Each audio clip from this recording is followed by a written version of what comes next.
Welcome to the lecture series on alkyl halides, and for episode 2 we will discuss about the preparation of alkyl halides.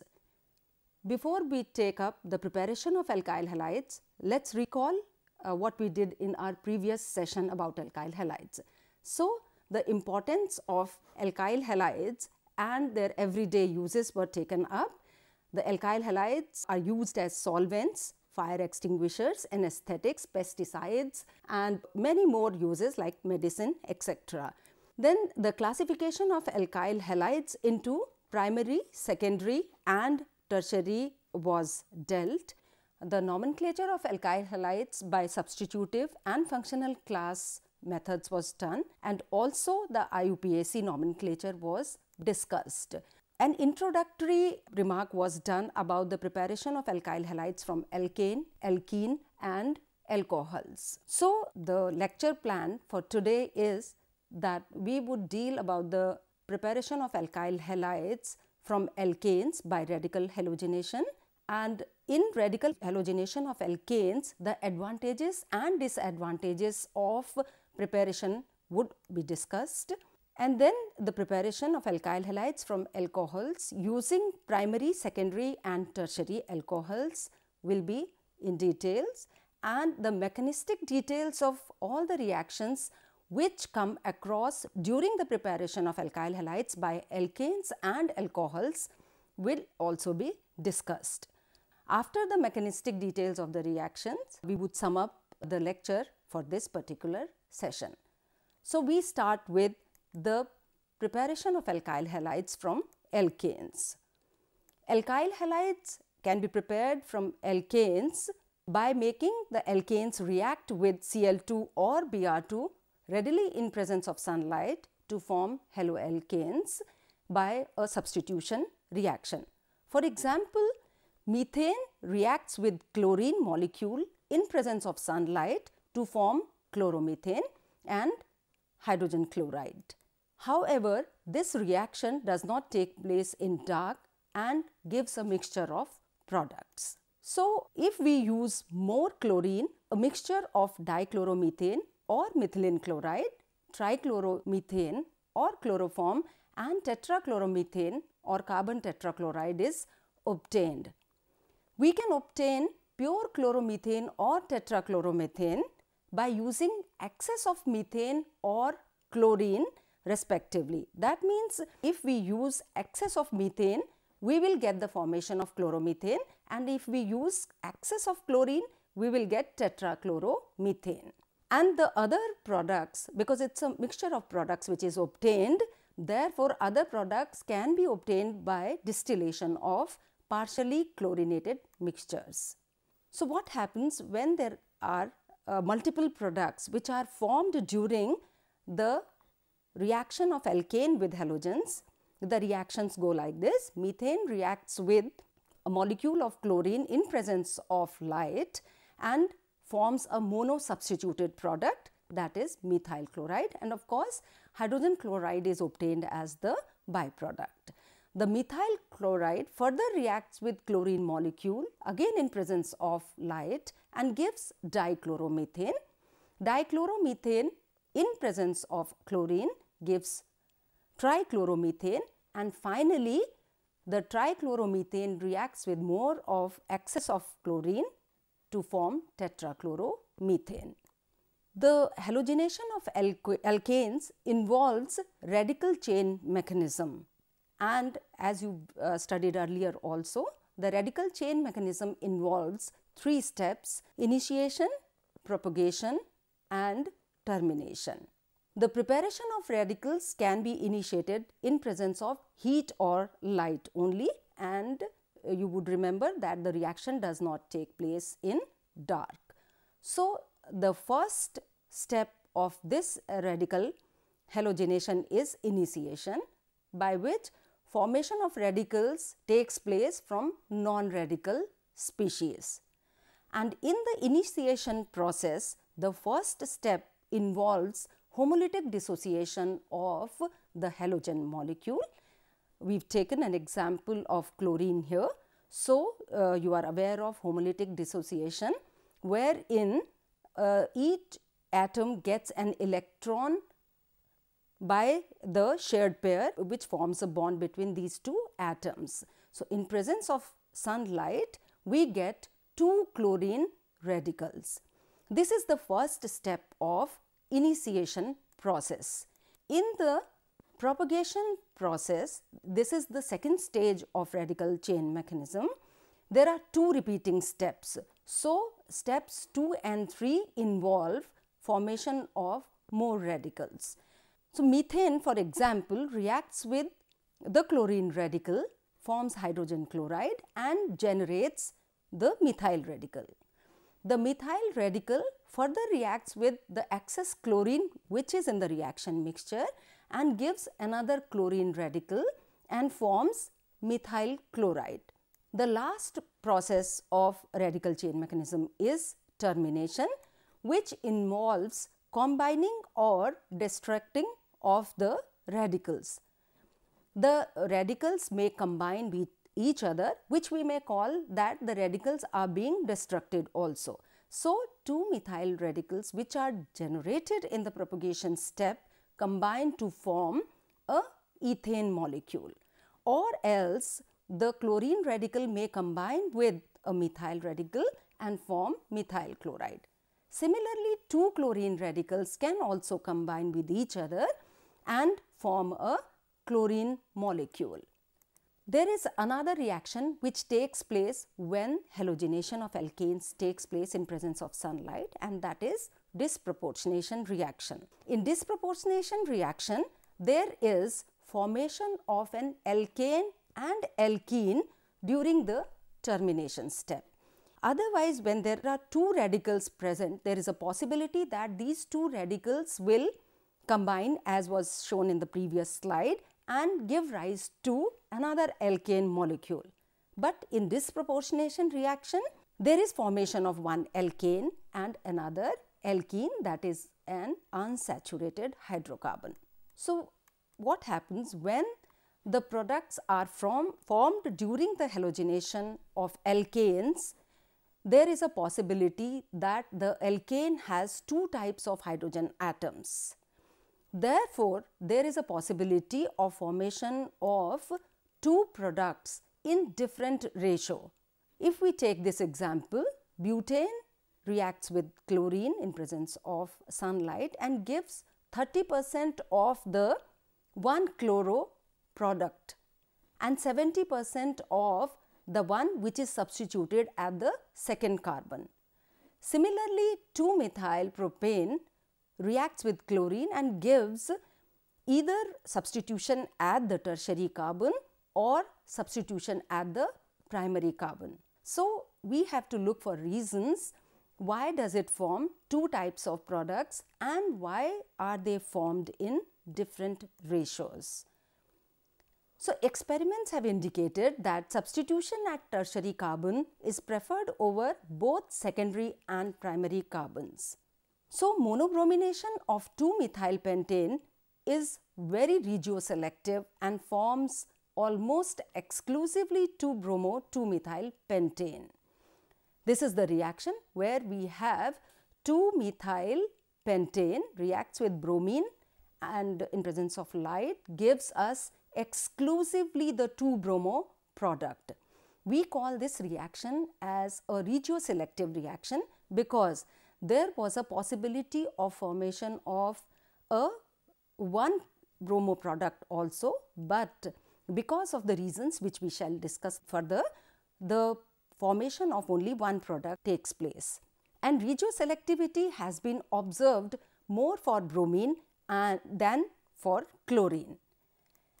So, the order of reactivity in case of alkanes goes by the stability of that particular alkane, and it has been observed that primary alkanes are less reactive as compared to secondary, which are lesser reactive as compared to the tertiary alkanes.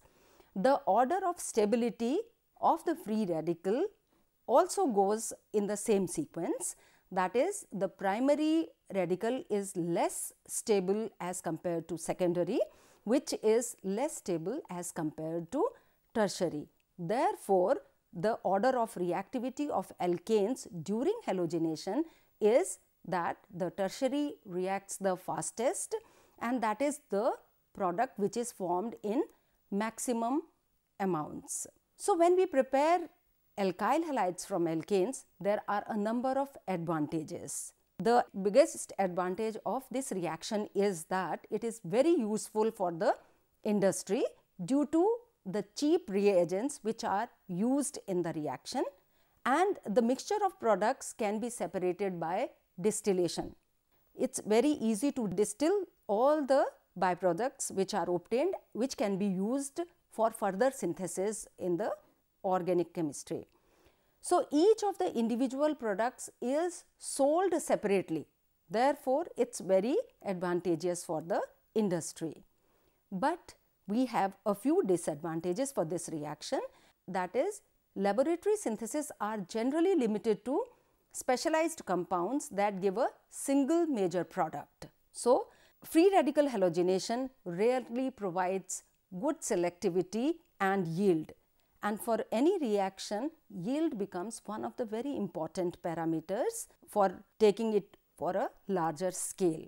A few more disadvantages of this method is that it usually produces mixture of products, as you saw earlier, due to different kinds of hydrogen atoms that can be abstracted, and more than one hydrogen atom may react, giving various products because of multiple substitutions. So, if we use excess of halogen, then we get the higher order of the halogenated product, and also because of varying nature of hydrogen atoms, the possibility of substitution at different carbons is also there, and it therefore gives us a disadvantage. So, this was as far as the preparation of alkyl halides from alkanes was concerned. Alkyl halides can be prepared from alcohols too, and in case of alcohols, most generally useful method is the one where alcohol is treated with the hydrohalic acid, that is HCl, HBr and HI.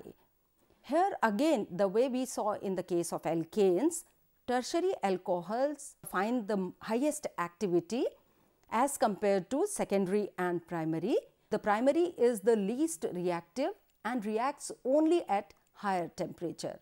So, if we look at this general reaction, this is a tertiary alcohol. When it reacts with the hydrogen halide, it gives the tertiary substituted halogen, and of course, this is water molecule. So, the ease of reaction with tertiary alcohol can be seen also in this example, where we use the methyl hexanol.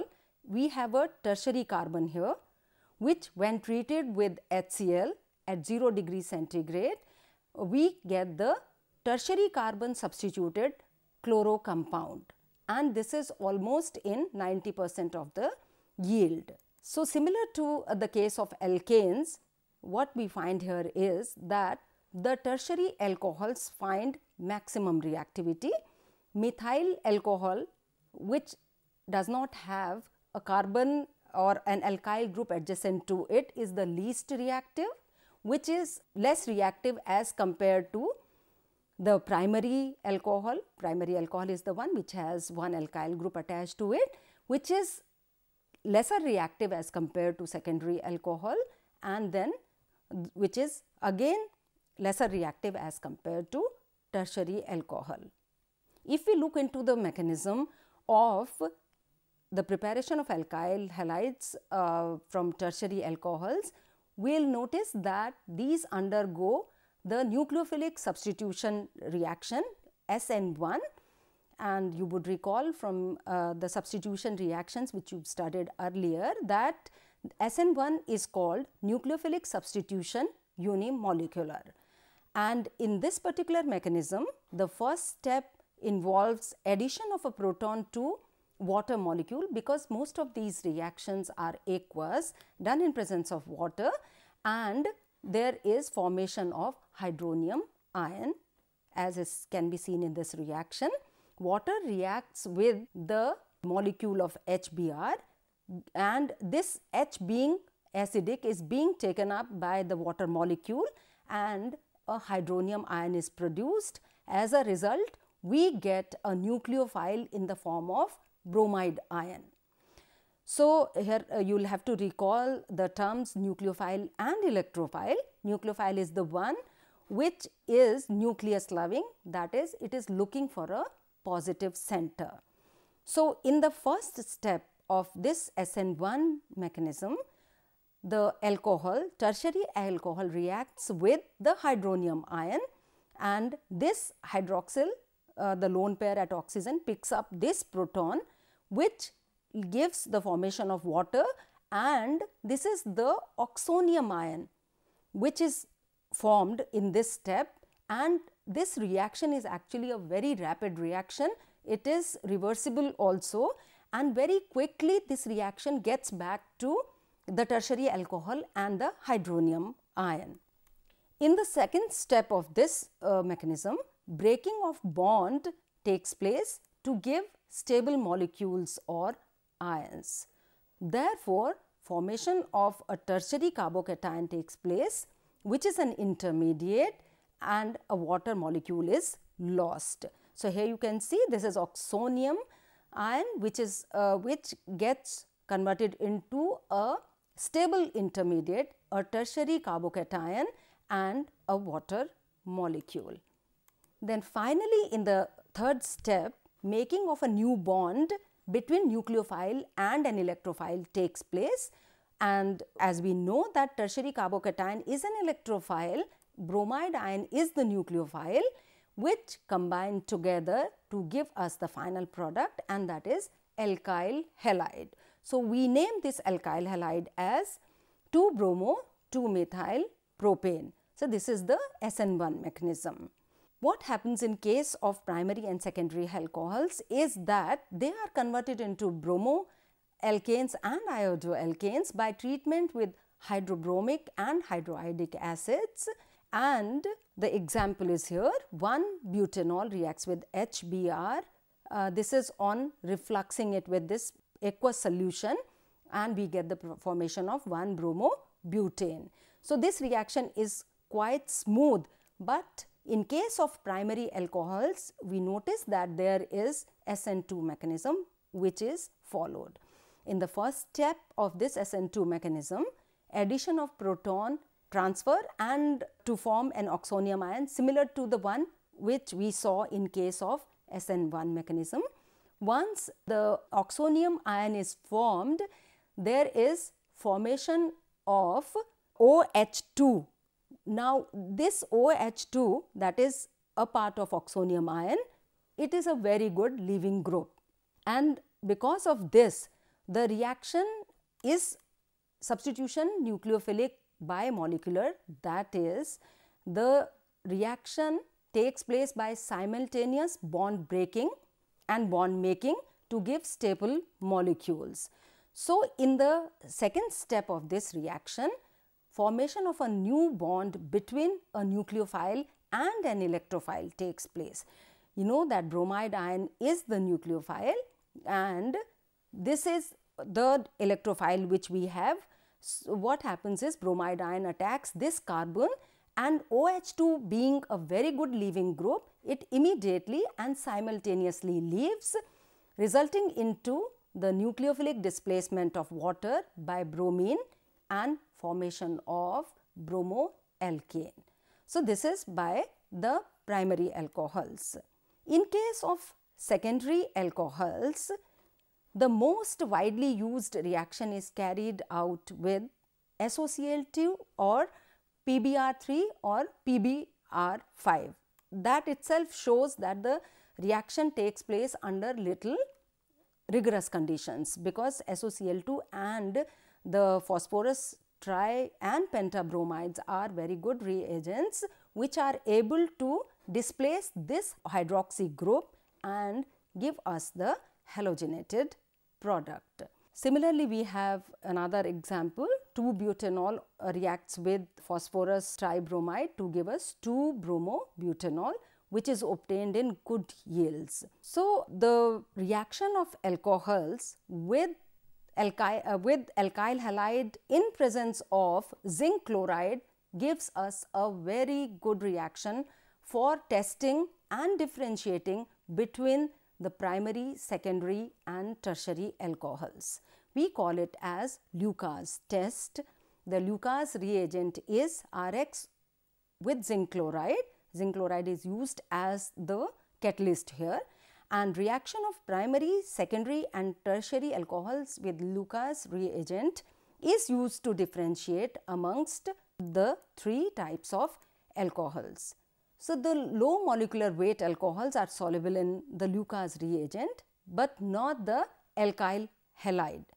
Therefore, what happens at room temperature, the solution turns cloudy immediately for tertiary alcohols, turns cloudy in about 5 minutes for secondary alcohols and remains clear for primary alcohol. So, this is the way we can differentiate the three types of alcohols, making use of the reaction of preparation of alkyl halides by using these alcohols and the hydrohalic acids. So, let us summarize what all has been dealt in this particular lecture of the lecture series on alkyl halides. We talked about the preparation of alkyl halides from alkanes, and we saw how this reaction takes place in presence of light. Therefore, this reaction follows a free radical mechanism. Then we also saw how is this reaction of alkyl halides preparation is advantageous to industry and disadvantageous also. Then we have seen that the preparation of alkyl halides can be done using alcohols, and the tertiary alcohols undergo SN1 mechanism, whereas the primary alcohols show SN2 mechanism, and the secondary alcohols, these are when treated with SOCl2 or phosphorus pentabromide or tribromide, give rise to the formation of alkyl halides. So, in our next session of alkyl halide preparation, we will see how alkyl halides can be prepared using alkenes and how important is allylic substitution in case of alkenes. Thank you.